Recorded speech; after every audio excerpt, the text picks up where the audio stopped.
Hi, me again. Welcome to the much calmer environment of the straight line review video for the Norway mission.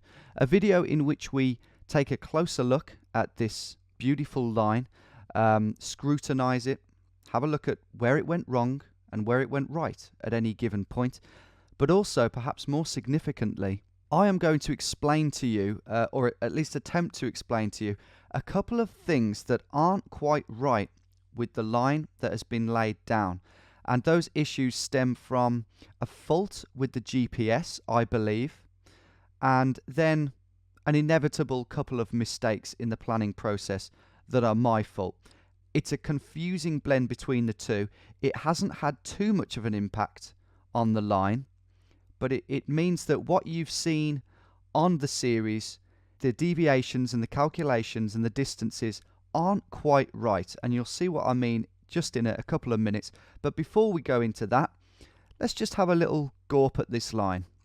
That is something I can be very proud of. A line that you can zoom out and see both ends uninterrupted, one end to the other, and with no major humps and bumps in the middle. That is, and I don't think you'll fully understand what I mean by that until you do a straight line mission for yourself. But that is something I can be really proud of, because if we have a look at Wales, here we are, there are big bumps along there, and you can still see them if you zoomed out. And of course there's an end to it and a gap. Wales 2. I tried again with Greg. Better in many ways, but still bumps that were slightly too big for mine and Greg's liking, and then ultimately an end that wasn't at the coast. So yeah, that is something I can look at from this altitude and be very proud of. However, let's zoom into this thing and take a look at what happened. This issue needs to be addressed and explained to you before we move any further. If we move in to the Storaker's Vatnet reservoir, you can see the line, which is in blue, and you can see a yellow line here. Ignore the pink line for now, which is underneath the blue one. This yellow line is the line that I was aiming to follow. Yes, the one that goes from A to B across Norway in a completely straight line. That is the one that I thought I would be following. However, something happened on the GPS, and to this moment I don't know why it happened. Perhaps one of you GPS nerds, you guys who have really mastered the GPS and are very experienced at using them, maybe you've had a similar problem. If so, and you want to help me, do drop me an email. Don't do it in the comments, because the comments get confusing. But what seems to have happened is, well, put it this way, the line that I laid down, the blue one, is roughly 10 meters to the right of the yellow line, consistently for large chunks of this trip, particularly in the middle of the trip. Now, there's no way that I was following that yellow line on my screen. I mean, think about it. For a start, why would I consistently paddle 10 meters to the right of the line for the entirety of the lake? Look at that. If you're going to be that accurate, why would you do it just 10 meters to the right? But also, there is actual video evidence, believe it or not, from my GoPro, where you can see the GPS system in the footage, and you can clearly see that I'm on the line that's on the screen. It's closer to this pink line, which is a line that I've since drawn. I had to draw this line during the editing process. I only realized this issue deep in the editing process, which is why I'm only telling you now. It took me a while for it to twig. Yes, it did. And by the time I twigged it, I'd done too much editing, and I just thought the whole thing was so confusing that I didn't know how to tell you. I thought it would actually ruin the I thought it would ruin it if I tried to explain all of this, because I still don't fully understand elements of it to this day. Anyway, this pink line I have painstakingly drawn, because that is the line that was on my screen at the time. Okay, and I know that partly because I've drawn an average of where I've been. Okay, but just guessing isn't enough. I've matched it up with various moments where I can see the GPS in the GoPro footage, and I've gone, yes, that's about right. Unfortunately, it can't be 100% accurate, but it's a darn sight better than this yellow one, which was not on my screen. Now, in the reservoir, it doesn't really have too much of an impact because I'm going so straight. However, in the land, which we'll get to very shortly, it does have more of an impact, and I think you can guess what's going to happen at a certain deviation called steep gradient 4 if we're already to the right of the line or the north of the line by 10 meters. It's going to have a bearing. It's not going to have a bearing on whether I got a gold run or not. That remains the same. But this issue with the GPS, whether it be signal or a fault or what, maybe this is something that happens to all GPSs. I don't know. This is something I need to learn from you guys. But either way, with my GPS, this issue has meant that I've deviated even more than I thought. Let's head back to the start of the line, now that I've explained that to you, and let's go through it, and we'll get to the steep gradients very shortly. So, here we are, and at this point, at the start, the lines are on top of each other. The line that I could see on the screen is exactly the same as the actual line, the yellow line, we'll call it. So here I go. I've started. I took great care to stay as close to the line as possible, deviating only 5 or 6 meters. I think that's the point that I started to climb. I climbed over something and it slowed me down, and as I've explained in the past, when you stop or slow down greatly, the signal will naturally move about. There's no way you can stay still and the signal not move around. This is why 25 meters deviation either side is a very ambitious plan, because if you were to try and do 10 meters deviation, it would be impossible because the signal will jump around, especially if you're in tree cover, dense forests and things like that. The signal has been known to squiggle around no end. So these kind of deviations here, which I would say is about 8 meters, that's 6 meters. That's really nothing, because that's just the natural signal of the GPS moving around. Anyway, let's continue down. I'm going through the woods here, down to the dried up lake bed, through the mud, still staying pretty close to the line. There is the little river that I crossed, the brown sedimenty snaking river, and you can see I've stopped there for a moment and at the other side to put my clothes back on, and it's all good. If anything, the signal here is slightly to the north, so maybe something has happened here already, because I'm consistently to the north there. So anyway, it corrects itself momentarily as I get back into my kayak, and I kayak across the lake pretty nicely, pretty content with how close I'm sticking to the line by reading the GPS in that little holder. That worked wonders. Anyway, as I approach the end and reconvene with Verity, this is where something happens with the GPS for the first time. And the reason could be, I turned the GPS system off to change the batteries at this point, I think, as I chatted with Verity. And as I've turned it back on, maybe the alignment is out by 10 meters. Maybe that's what it is. But as you can clearly see, from that point on, my average there of the line, and there's video evidence to back this up, is to the north. It's even to the north of the pink line that I've drawn. So maybe I'm still being unfair. But I'm definitely not following the yellow line there on my screen. But anyway, on a positive note, we're dragging the kayak very well. Verity's strong arm doing wonders as we cross that little lake. Verity went round at that point, and excuse the image quality, by the way, on this. It is shit, I have to say. This particular bird's eye imagery that you download from Garmin. Anyway, we enter the peninsula, and again, you can clearly see we're sticking very close to that reading. That's the frustrating thing. I'm deviating 6 or 7 meters from the line that I've got on my screen, 4 meters at that point. Verity, again, helping no end by dragging the kayak around. Then we reach the second half of the boulder zone. On this imagery, the water level is down, but it's not as down as it was in real life, much to our dismay. So yeah, here I deviate quite a lot. I took my eye off the ball here for sure and deviated 12 meters.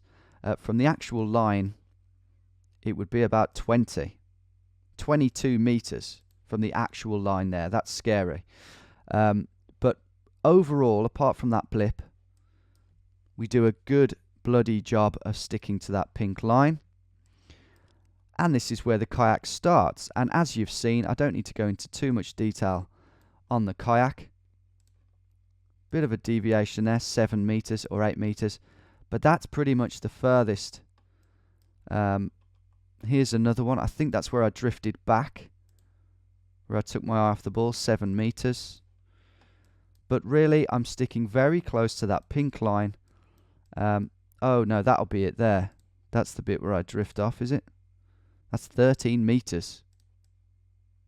I thought I drifted backwards though. I'm a bit confused with that one. We will shortly get to the piss. There's the piss where I've just floated backwards, completely backwards by about 25 meters there. 30 meters backwards, but no more than 3 or 4 meters from the line.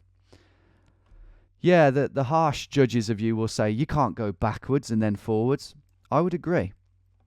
But I don't think it's as bad as deviating from the line, I have to say, especially when I was just having a piss. Come on, cut me some slack.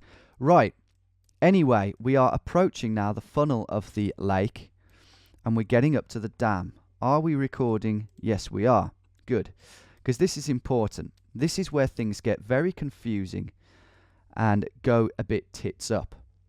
Now, just before I reached the dam, I deviated 16 meters. Very clumsily, and you can see a huge squiggle there which highlights what I was talking about earlier, where if you stop still, that's not me running back and forward having a dip in the lake, that is just the signal jumping about. That's what I mean. At the top of the dam, that's where I'm talking to the bloke, and then down we go, and that is where I camp. Yes, that's where I camp right there. Now this is where it gets confusing for me, because not only do we have this problem with the GPS, but I think what I've boiled this down to is mistakes from me, right, that happened because the imagery in Google Earth isn't exactly aligned with other maps. I didn't use this map to do any planning on, but there's one called the Nordkart. Here it is here, with its incredibly useful 1 meter apart gradients. Look at those. They were incredibly useful along with Noah's GIS. And the problem was the imagery on this one, unless I've got this wrong some other way, doesn't align with the Google Earth imagery, so that when I was tweaking my line and looking at all the danger points, I don't think it quite matched up with Google Earth, and I was getting a bit confused. I'll pin it on me, not on the maker of these maps, okay? Either way, I've got something wrong, and here's what happened. This is what I don't get. Now, I predicted that at this point here, which is steep gradient 1, I would deviate 15 meters, and I think I even said that in the video.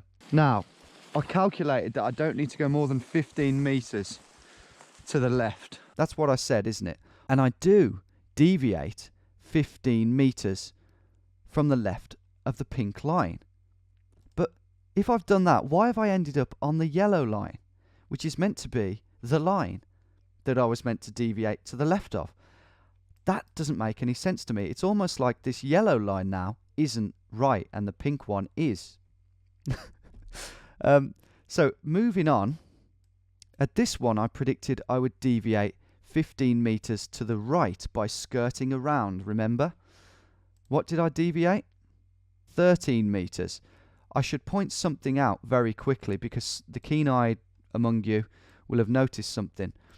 It said 12 meters for this one on the actual video when I put the ruler down, and for this one I believe it said 16. The reason they're different now is because I've tweaked the pink line to make it more accurate.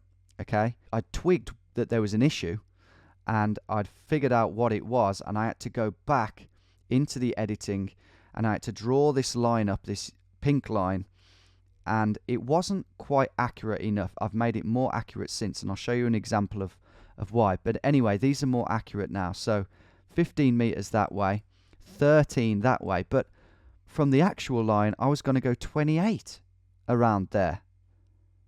It just doesn't add up to me.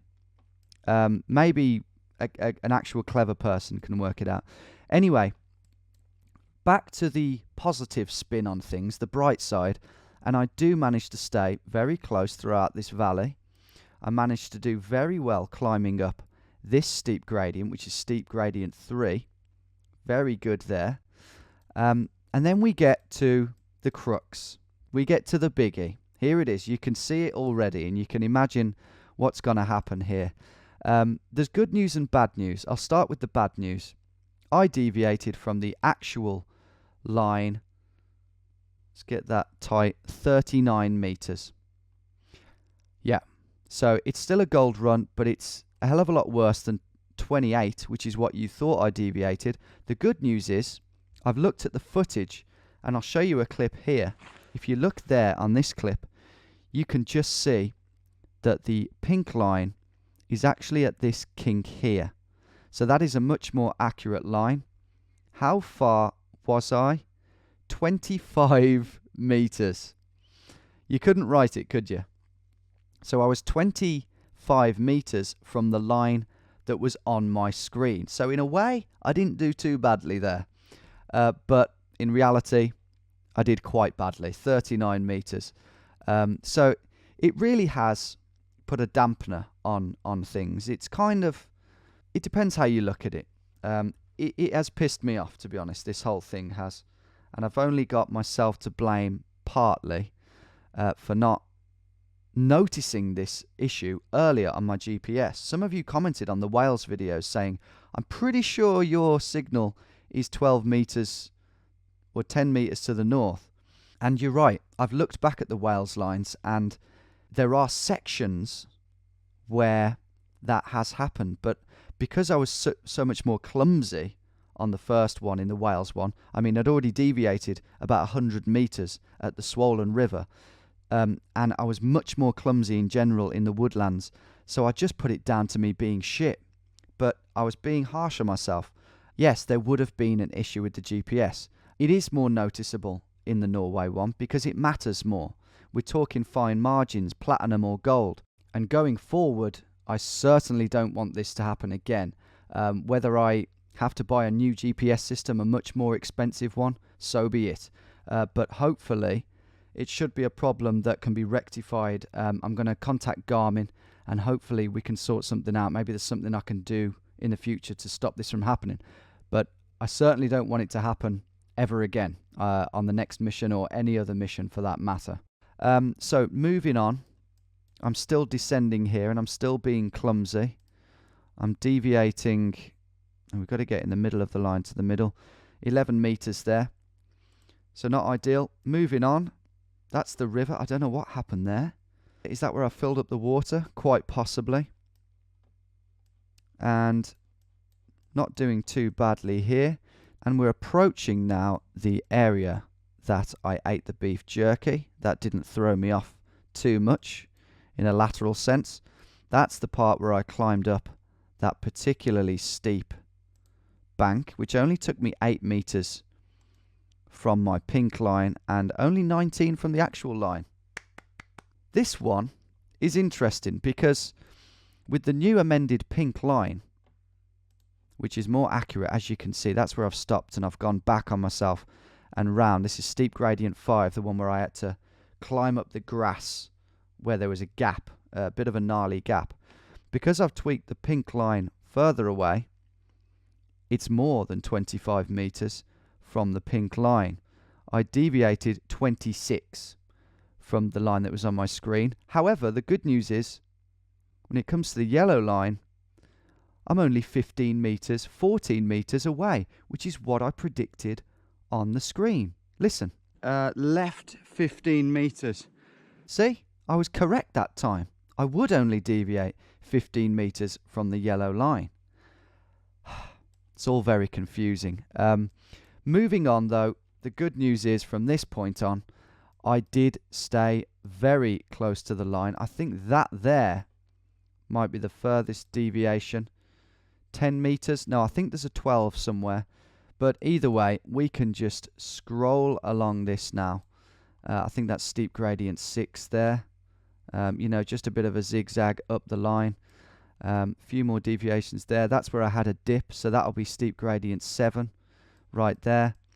The swamp is coming up, but it's all hugging very close, and it makes for very nice viewing for both me and you. And what you can see now as well is that the yellow line and the pink line are moving closer together. It's starting to correct itself. Okay, I think the swamp is about there. This pisses me off more than anything. The swamp is there, which I stayed bang on, and I probably deviated about 10 meters whilst walking off and talking to the camera. Don't even get me started on that. But yeah, we can carry on, and we can know now that whatever we're looking at here is bang on both lines, the actual line as well.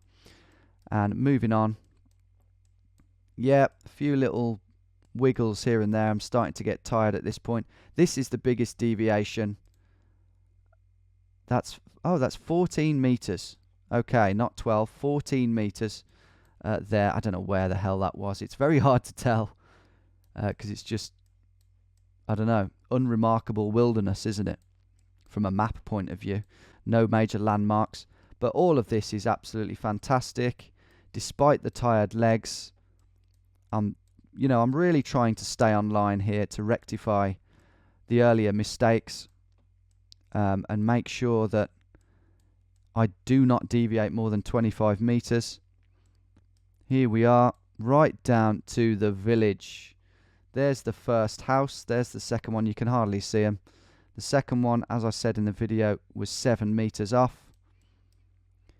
The football pitch, there you can see where I cheekily had a couple of shots by the goal mouth, but really not straying too far from the line. And this was very disappointing. I flapped it. I took my eye off the ball, but it's still 24 meters, like what I said in the video, because the lines are on top of each other there. At the railway track, I went 10 meters off. Didn't even know that. And there it is. There is the end. So you have seen the line in its entirety. All the goods and bads, the do's and don'ts, all laid out for you there. I hope I've explained it well enough for you and you can understand it all. Now, in a moment, I'm going to discuss the measuring system here. Gold, silver, platinum. Is that the fairest way to judge a straight line mission, or is there a fairer way? Well, I think there are a couple of fairer ways that we can start to implement in the future. This form of adventure is kind of fledgling, it's new, and so are the measurement systems that I've implemented. They're quite basic and quite rudimentary, really.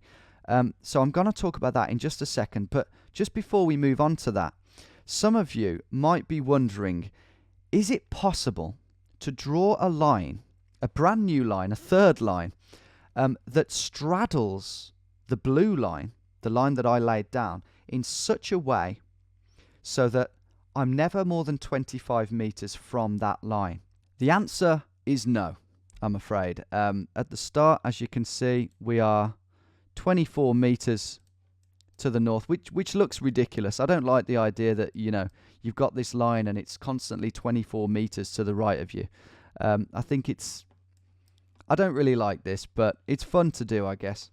But basically, whichever way you try and wangle it, because of the position of these deviations, mainly steep gradient 4 and 5, and the fact that they're on different sides of the line, it's either going to be off on this one or off on that one, or too wide at the start, okay? So it can't be done, I'm afraid. And in some ways, I'm glad. Okay, let's delete that line and quickly talk about what is what is potentially the best way to measure the success of a straight line mission? Because I've had a few comments and a few messages about it. This argument is best summed up by a message I got on Patreon very recently by a very intelligent guy called Soem.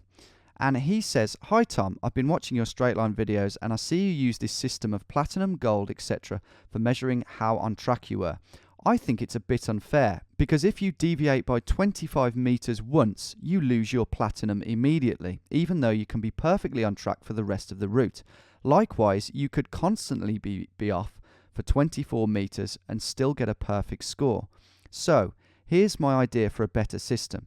Take the total length of the straight line and divide it by the total length of the logged GPX file. The closer to 1 this is, the more perfect the line. Then the score could depend on this ratio." Okay, he tried it recently with a 4-kilometer walk with some friends, but the GPX log was 6. So the score would be 4/6 equals 0.66, which I think should be silver. Okay, it's a very good point and it's a very good idea. The only issue with it is all of these little squiggles. You would have to, at the very least, go in here and delete lots of these little dots from all the squiggly bits when you were standing still. Similarly, if you were going through a forest, I'm going to jump to Wales again. Here we are in the forest where Greg took his bad turn.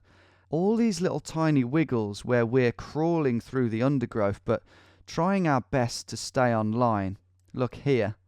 You know, it's very steep. You're going up a steep bank and you're zigzagging. You're trying your best to stay close to the line, and I don't think you're being rewarded for that if you take the total length of the line, because all these squiggles will add up, and they'll probably add up to less than something like that, a large sweep that just goes to the right and follows the line parallelly.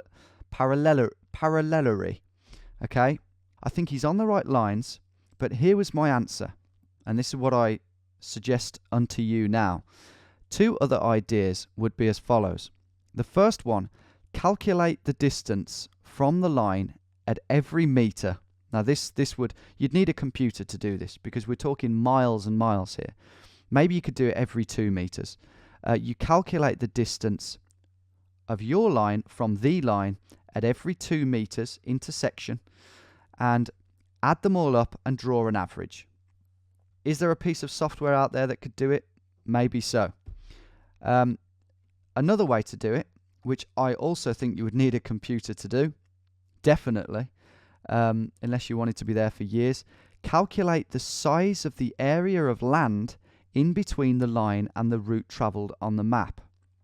So you would get all of this bit in between here, right? And you would calculate the area. You would need a computer to do it, 100%, because look at the shape of it. It's so irregular. And that area of land, you get the length of the line, and you divide it. You do a calculation, and we would have to set boundaries and, you know, parameters for a gold, platinum, silver, and all the rest of it. Maybe we even do a more specific grading, a grade 10, grade 9, grade 8. I don't know. But those are 2 methods. Area of land, they're similar methods at the end of the day, and they'd give you a similar result. Boffins, do let me know your thoughts, but do bear in mind, I still think it's important that you also have a cap, a 50-meter cap, a 25-meter cap, because you could just deviate really far to get something and come back kind of perpendicular to the line, and there wouldn't be much, that wouldn't really show up on those readings, would it? Do you know what I mean? So I think you would have to have a combination of the 2, a max deviation, but also the area of land / the intersection reading. Okay, I hope you're following me here. So that's what I'll leave it on for now.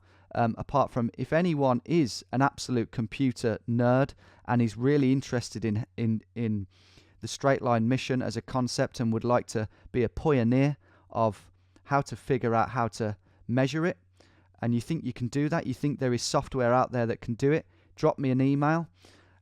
Maybe you're the same person that was going to email me about the issue with the GPS. Looking forward to your email, sir. One more thing to say, and that is you can check out Noah's Twitch. Noah, the guy who painstakingly found all the steepest points on the line with the LiDAR imagery and the GIS software. He has streamed his methods and explains it in a fascinating way, so I'll link you to his Twitch channel in the description. And that is about it. In 3 months' time, me and Greg will be embarking on Scotland. I won't show you the line, but it's action-packed. It's the longest line yet. It's going to be an almighty mission.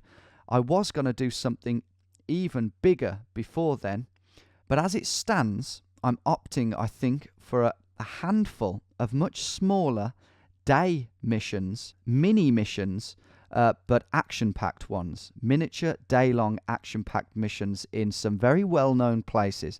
So that's what I've got planned for January and Feb, and the big one in March. And beyond that, so much more. 2021 is going to be a good year. Thanks for sticking with me and watching this video to the end. I hope you found it interesting. Have a great Christmas and a happy new year. See you soon.